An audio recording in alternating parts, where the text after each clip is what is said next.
पहला क्वेश्चन है, in which stage of labour episiotomy is perform. तो कौन सी स्टेज में है जो एपिजियोटॉमी की जाती है? First stage, second stage, third stage या फिर फोर्थ स्टेज। एपिजियोटॉमी तब कब करेंगे हम? जब बेबी का हेड है जो थोड़ा बहुत विजुअलाइज हो गया। एपिजियोटॉमी क्यों की जाती है? बच्चे का यदि हेड साइज क्या है, लार्ज है, हेड का साइज लार्ज है और जो वेजाइनल ओपनिंग हो रही है वो कम है, तो उस दौरान पेरिनियम एरिया के यहाँ पर एनल एरिया के बीच में कट लगाया जाता है, उसको कहते हैं एपिजियोटॉमी। ताकि यदि विदाउट एपिजियोटॉमी भी डिलीवरी करवाई जा सकती है, लेकिन कंपेयर टू एपिजियोटॉमी के यदि विदाउट एपिजियोटॉमी डिलीवरी करवाई जाती है तो लेसरेशन, और हम ये भी कह सकते हैं कि वहाँ पर ज़्यादा है जो एक तरीके से चीरफाड़ है जो हो सकती है, इसीलिए एपिजियोटॉमी है परफॉर्म की जाती है और ये होती है सेकंड स्टेज में। इसको पेरिनियोटॉमी भी कहा जाता है। एक सर्जिकल इंसिजन लगाया जाता है पेरिनियल एरिया और पोस्टीरियर वेजाइनल वॉल है उसके बीच में, और ये ओनली मिडवाइफ और ऑब्स्टेट्रिशियन ही लगा सकते हैं, एज अ नर्स आप ये काम नहीं कर सकते हैं। तो यहाँ पर सेकंड स्टेज में की जाती है बेबी को वेजाइनल एरिया से बाहर निकालने के लिए, क्योंकि यदि इनकेस सो कि नॉर्मल डिलीवरी यदि आप सब सेंटर में डिलीवरीज होती है तो वहाँ पर ये फैसिलिटीज़ अवेलेबल नहीं होती है और वहाँ पर यदि चांसेस कम रहते हैं तो रेफ़र भी कर दिया जाता है। तो यहाँ पे देखिए पेरिनियल एरिया और एनल एरिया के बीच में एक है जो कट लगाया जाता है। तो यहाँ पर जनरली ये 4 टाइप की होती है, median, mediolateral, transverse and J shaped episiotomy. अब आपको यदि एग्जाम में हम बात करते हैं कि सबसे कॉमनली परफॉर्म की जाने वाली एपिजियोटॉमी कौन सी है, जे शेप्ड है जो अभी रिसेंट की हम बात करें तो कम ही की जाती है, मोस्टली मीडियन और मीडियोलेटरली परफॉर्म की जाती हैं। तो यहाँ पर मिड लाइन एंड मीडियोलेटरल है जो 2 कॉमनली यूज़ की जाती हैं। और एक और चीज़ की, यदि आपकी एपिजियोटॉमी के दौरान जो आपके डॉक्टर या फिर जो आपके सर्जन हैं जिन्होंने आपकी डिलीवरी करवाई ऑब्स्टेट्रिशियन ने, यदि वो प्रॉपर स्टिचिंग नहीं करते हैं तो आफ्टर दैट इसका जो एक कॉम्प्लिकेशन हमेशा डेवलप होता है वो होता है ड्यूरिंग द इंटरकोर्स क्या होगा, पेन रहेगा। जहाँ पर भी वो कट लगाया गया है ड्यूरिंग द इंटरकोर्स वो वहाँ पर पेन आपको देखने को मिलेगा, फील होगा। तो कॉमन यदि पूछें तो मीडियन और मीडियोलेटरल है जो किया जाता है, और स्पेशली 4 टाइप की होंगी, median, mediolateral, transverse and J shaped episiotomy. तो आपको याद रखना है कॉमनली कौन सी की जाती हैं। तो यहाँ पर आपको एक और चीज़ याद रखें कि एपिजियोटॉमी कब करना है, तो ये सेकेंड स्टेज ऑफ लेबर में करना है जब क्राउनिंग हो रही हो तब। अब क्वेश्चन बनता है क्राउनिंग कब होगी, तो क्राउनिंग भी सेकेंड स्टेज ऑफ लेबर में होगी।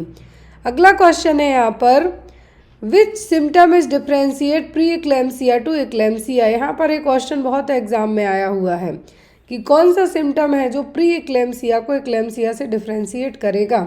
अब आप ये 2 चीज़ देखिए यहाँ पर, प्री का मतलब होता है पहला, क्या है, पहला, और फिर एक्लेम्सिया। तो यदि आपने यहाँ पे प्री हटा दिया तो यहाँ पर एक्लेम्सिया की कंडीशन हो जाएगी। तो एक्लेम्सिया के पहले प्री एक्लेम्सिया डेवलप होगा, लेकिन किसी किसी क्लाइंट में एक्लेम्सिया डायरेक्ट भी डेवलप हो जाता है। यहाँ पर एक डिफरेंस है जो बताएगा कौन सा होगा कि एक्लेम्सिया हुआ है कि प्री एक्लेम्सिया है। ऑप्शन में कन्वर्जन, हाइपरटेंशन, प्रोटीनयूरिया एंड एडिमा। तो यहाँ पर कॉमनली एक ही सिम्टम है जो दोनों को डिफरेंस करता है, वो होते हैं कन्वर्जन, एक्लेम्प्टिक फिट्स। इसको आप कह सकते हैं एक्लेम्प्टिक फिट्स। ये एक्लेम्प्टिक फिट्स के नाम से आप इसको याद रख सकते हैं एग्जाम पर्पज से। यदि कन्वर्जन वहाँ पर ना हो, एक्लेम्प्टिक फिट्स हो या फिट्स हो, तो यहाँ पे आप इसको मार्क कर सकते हैं। तो यहाँ पर देखिए प्री एक्लेम्सिया में भी क्या होगा, प्रोटीनयूरिया होगा, हाई बीपी होगा, एडिमा होगा, ब्लड विजन होगा, हेडेक होगा। एक्लेम्सिया में भी ये सेम थिंग्स होंगी, लेकिन एक्लेम्सिया वाले पेशेंट में आपके कन्वर्जन है जो एक्स्ट्रा हो जाएंगे। क्या हो जाएंगे, कन्वर्जन एक्स्ट्रा हो जाएंगे। और ये जो प्रेगनेंसी है हमेशा हाई रिस्क प्रेगनेंसी में कंसीडर की जाती है। किसमें, ये हाई रिस्क प्रेगनेंसी की कैटेगरी में कंसीडर की जाती है। तो यहाँ पर इनको मैनेज करने के लिए, प्री एक्लेम्सिया, एक्लेम्सिया को मैनेज करने के लिए MgSO4 है जो दिया जाता है। ड्रग ऑफ चॉइस है, आप इसका नाम याद रखिए, एग्जाम में आपको पूछा जाता है। अगला क्वेश्चन है यहाँ पर, all are the sign and symptom of PPH except, सभी साइन सिम्टम मतलब लक्षण है किसके, पोस्टपार्टम हेमरेज के, किसी एक को छोड़कर। डिक्रीज्ड बीपी, तो यहाँ पर क्या है, पीपीएच का मतलब होता है पोस्टपार्टम हेमरेज। पोस्टपार्टम हेमरेज के सब लक्षण है किसी एक को छोड़कर। Decrease the blood pressure, increase the blood pressure, increased heart rate and uncontrolled bleeding. क्या है जो इसका लक्षण नहीं होगा, तो जब भी ब्लड लॉस होता है उस दौरान ब्लड प्रेशर डाउन जाएगा, क्योंकि आपका ब्लड है जो बाहर फ्लो हो रहा है, तो बीपी कभी भी हाई नहीं होता। एक चीज़ याद रखें, ड्यूरिंग द ब्लीडिंग हो किसी को या फिर ब्लड लॉस हो रहा हो तो उस दौरान बीपी नहीं बढ़ता है। हार्ट रेट आपकी यहाँ पे बढ़ेगी क्या, तो हार्ट रेट है जो बढ़ने के चांस रहेंगे।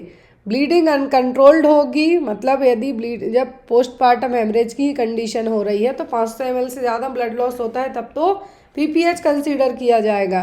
तो यहाँ पर ब्लीडिंग भी होगी, हार्ट रेट भी बढ़ेगी, लेकिन ब्लड प्रेशर हाई नहीं होगा। याद रखें, पीपीएच की कंडीशन में बीपी हाई नहीं होता है।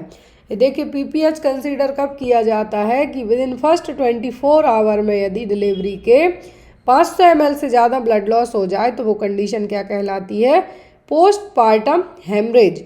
नॉर्मल वेजाइनल डिलीवरी की बात करें हम, नेचुरल डिलीवरी की, तो 500 ml कंसीडर होता है नॉर्मल डिलीवरी में।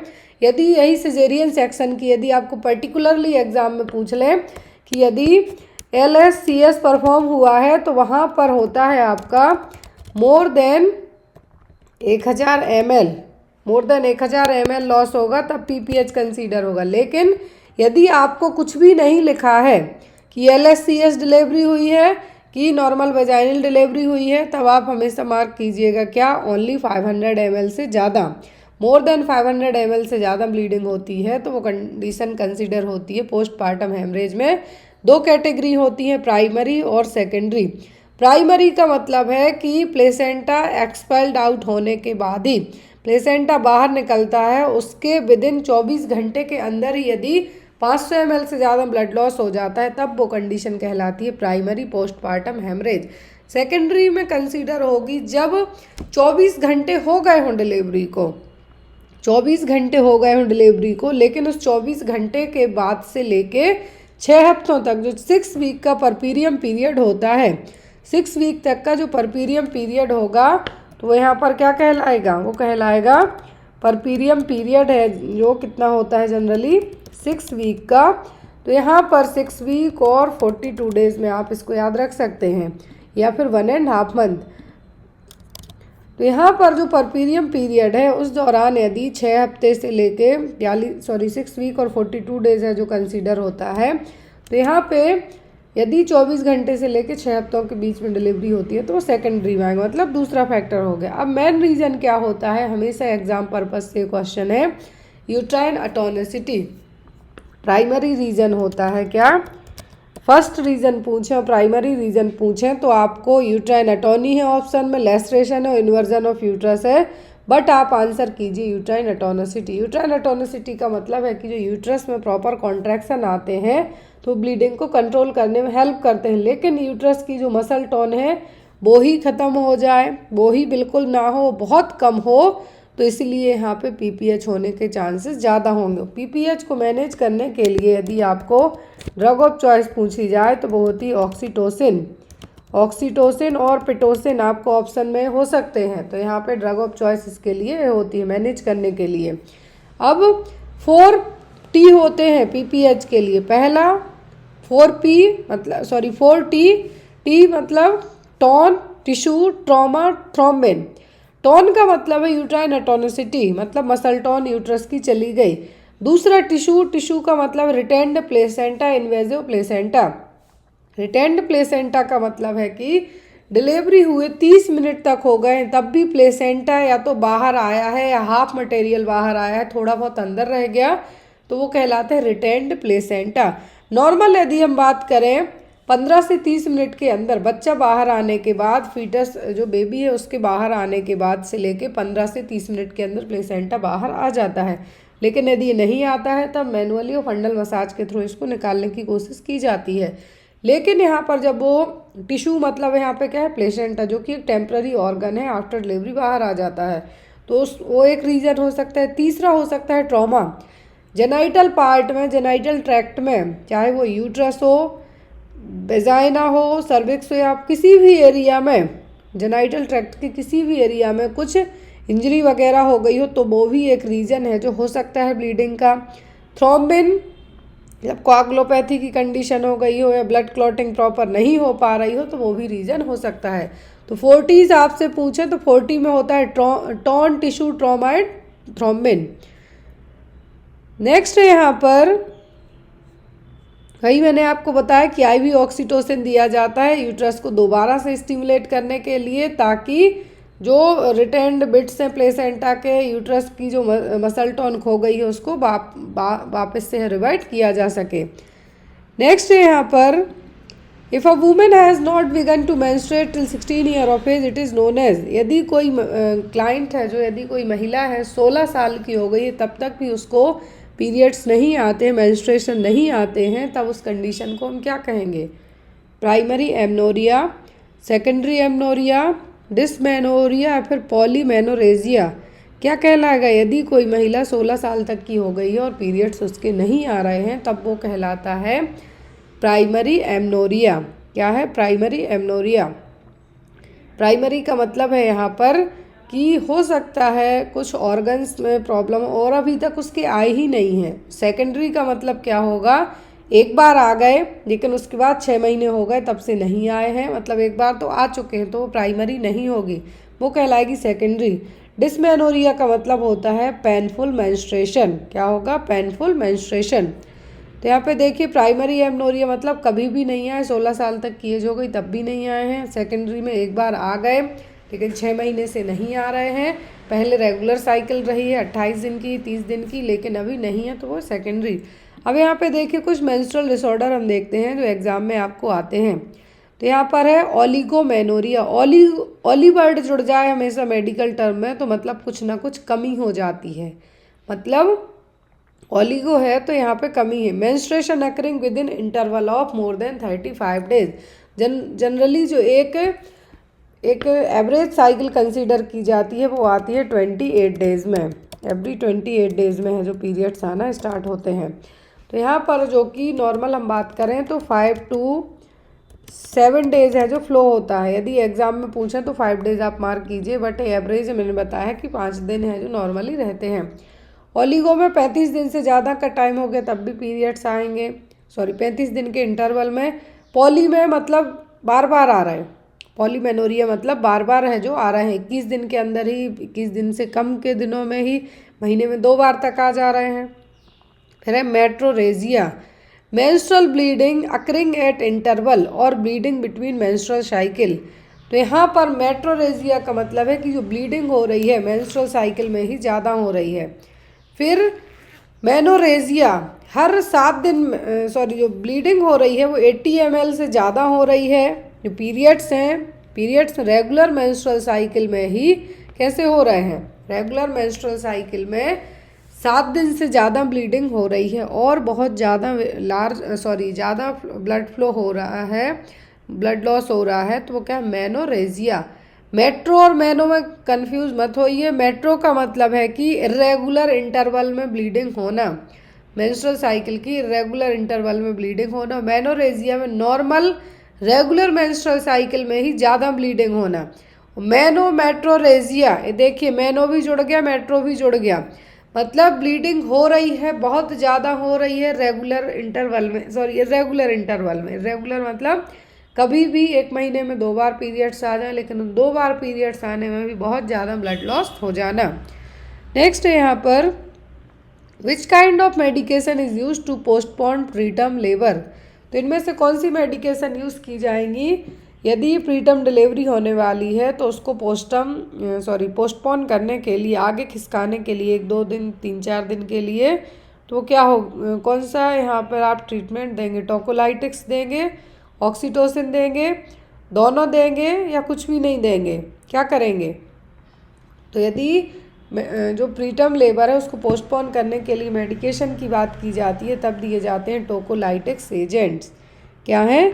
टोकोलाइटिक्स एजेंट क्या काम करते हैं?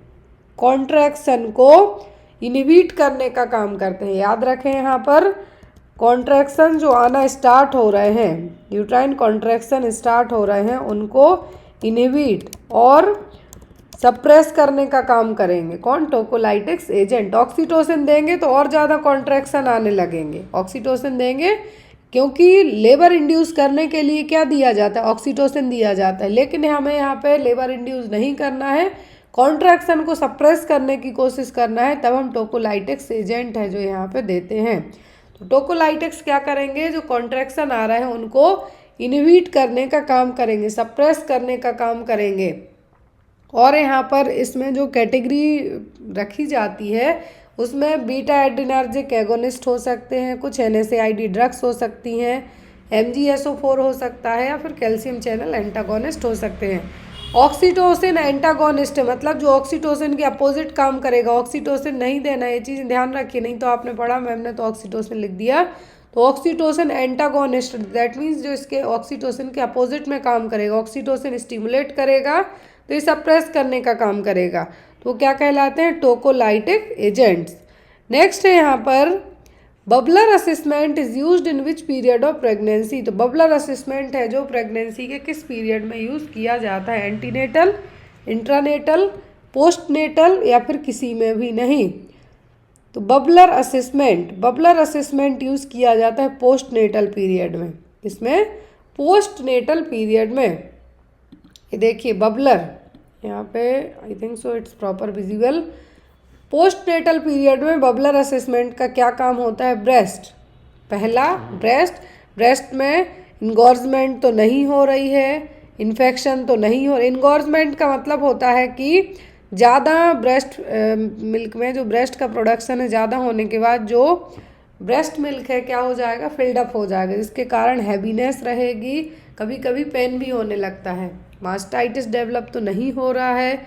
यूट्रस प्रॉपर रिवर्ट हो रही है या नहीं हो रही है। बाउल्स मतलब यहाँ पर है कि कॉन्स्टिपेशन या लूज मोशन की कंडीशन डेवलप तो नहीं होने लगी। ब्लैडर मतलब यूरिनरी रिटेंशन तो नहीं हो रहा है, या फिर यूरिन पास करने में प्रॉब्लम तो नहीं। लोचिया मतलब जो आफ्टर डिलीवरी के बाद जो डिस्चार्ज हो रहा है, जो ब्लीडिंग होती है आफ्टर डिलीवरी के बाद, वो कंसीडर की जाती है लोचिया में।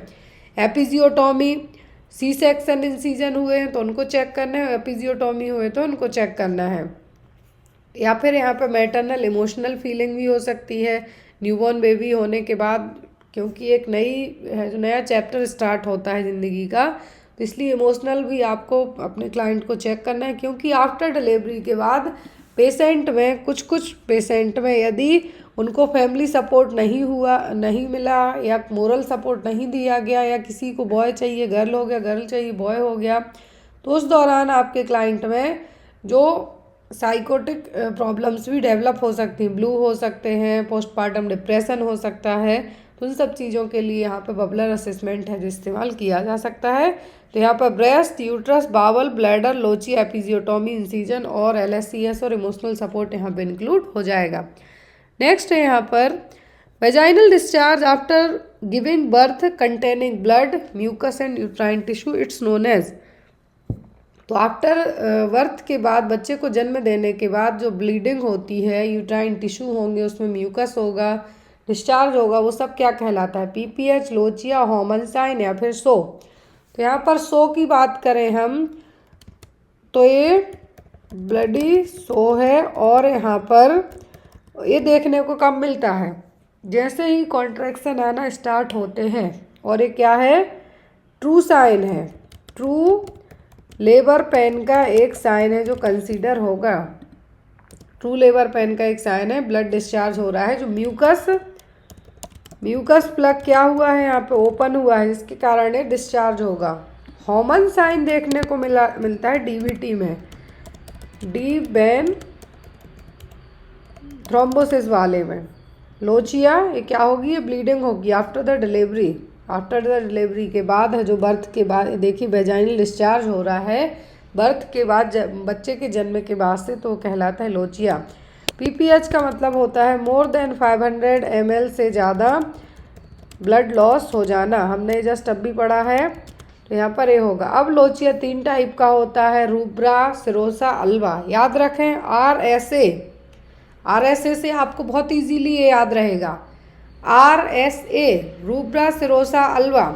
रूब्रा मतलब इनिशियल रेड होगा, जो शुरुआती ब्लीडिंग होती है वो रेड कलर की होगी, जो शुरुआत स्टार्टिंग के 1 से 3 दिन तक रहेगी, जिसमें ब्लड होगा और डेसिडुअल म्यूकस होगा। डेसिडुआ किसको कंसीडर किया जाता है? आफ्टर डिलीवरी के बाद जो एंडोमेट्रियम है उसको डेसिडुआ कहा जाता है। तो उसके कुछ फ्रेगमेंट्स होंगे, म्यूकस होगा और शुरुआती टाइम पे होगा तो रेड ब्लीडिंग होगी। फिर सिरोसा पिंक होगा, रेड के बाद क्या होगा? पिंक होगा, जो कि 3 से 10 दिन तक चलेगा। 3 से 10 दिन यहाँ पे आप इसको कह सकते हैं। ब्लड होगा, म्यूकस होगा, इसमें ल्यूकोसाइट्स भी होंगी, एल्वा मतलब वाइट कलर का होगा, इसमें मोस्टली म्यूकस रहता है। इसमें क्या रहेगा? म्यूकस रहेगा। और ये ब्लीडिंग 10 से 14 दिन तक चलेगी। मतलब मान के चलिए कि जो 6 हफ्ते का जो ड्यूरेशन दिया जाता है पोस्टपार्टम पीरियड, लोचिया कब होगा? पोस्टपार्टम पीरियड में। ये भी याद रखना है आपको। तो यहाँ पर 6 वीक्स तक भी किसी में ब्लीडिंग होती है, किसी में 20 डेज होती है। तो यहाँ पे कंसीडरेबल रहेगी आपकी बॉडी के हिसाब से। बट जो इनिशियल रूब्रा, सिरोसा, अल्वा है, यहाँ पर ये चेक किया जाता है कि PPH डेवलप तो नहीं हो रहा है, इन्फेक्शन डेवलप तो नहीं हो रहा है। तो ये सब चीज़ें यहाँ पे इंक्लूड रहेंगी। नेक्स्ट यहाँ पर हमारी नर्सिंग का सबसे फेमस क्वेश्चन, जो यदि साल में 5 पेपर होते हैं तो 4 में तो आ ही जाता है। The perception of active foetal movement felt by the mother during pregnancy is known as. यदि जो भी प्रेग्नेंट लेडी है उसको अपने बेबी के मूवमेंट फील हो रहे हैं, फीटल मूवमेंट फील हो रहे हैं, तो वो क्या कहलाएगा? क्विकनिंग, बलॉटमेंट, इंगेजमेंट या फिर लाइटनिंग।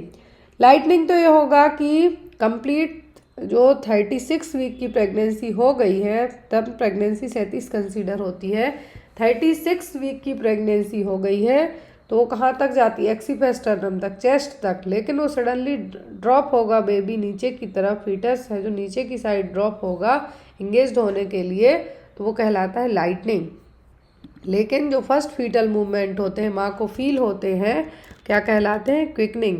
यदि प्रीमी मदर है तो 20 वीक्स में फील होंगे, ठीक है। यदि प्रीमी है तो 20 वीक्स में, मल्टी है तो 16 to 20 में, मल्टी है तो 16 to 20 वीक में फील होने लगेंगे।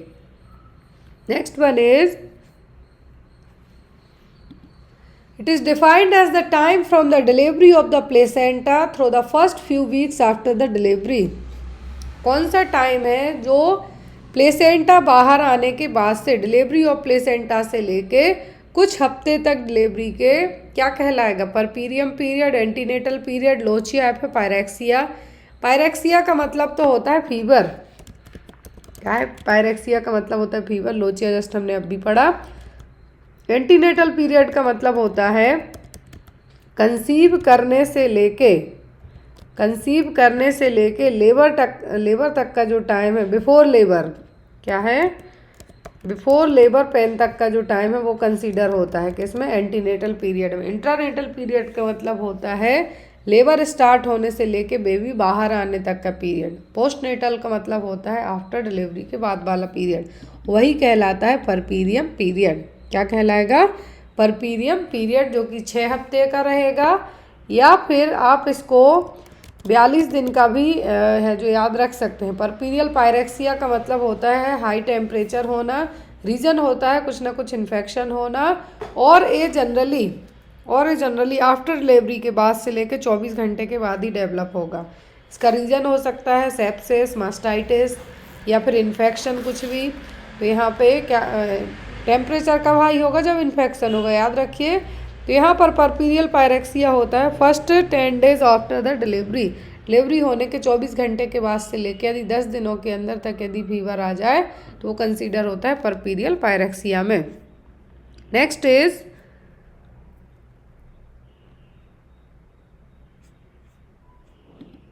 बीटा-2 transferrin is a specific test that in which condition. तो बीटा-2 ट्रांसफेरन टेस्ट किया जाता है किस कंडीशन में? Allergic rhinitis, lupus vulgaris, malaria या फिर CSF राइनोरिया। किसके लिए किया जाता है? Beta 2 transferrin test. तो बीटा 2 ट्रांसफेरेंट टेस्ट किया जाता है CSF राइनोरिया के लिए। रिया वर्ड जुड़ गया पीछे से, मतलब कुछ डिस्चार्ज हो रहा है।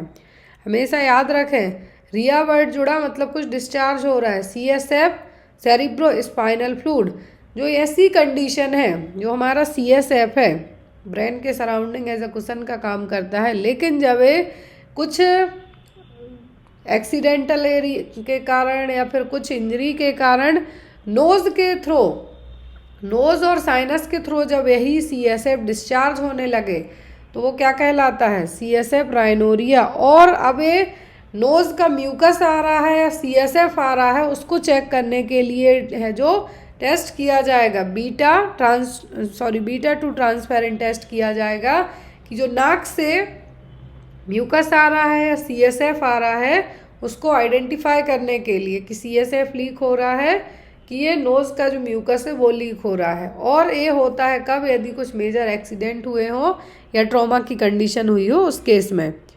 Next is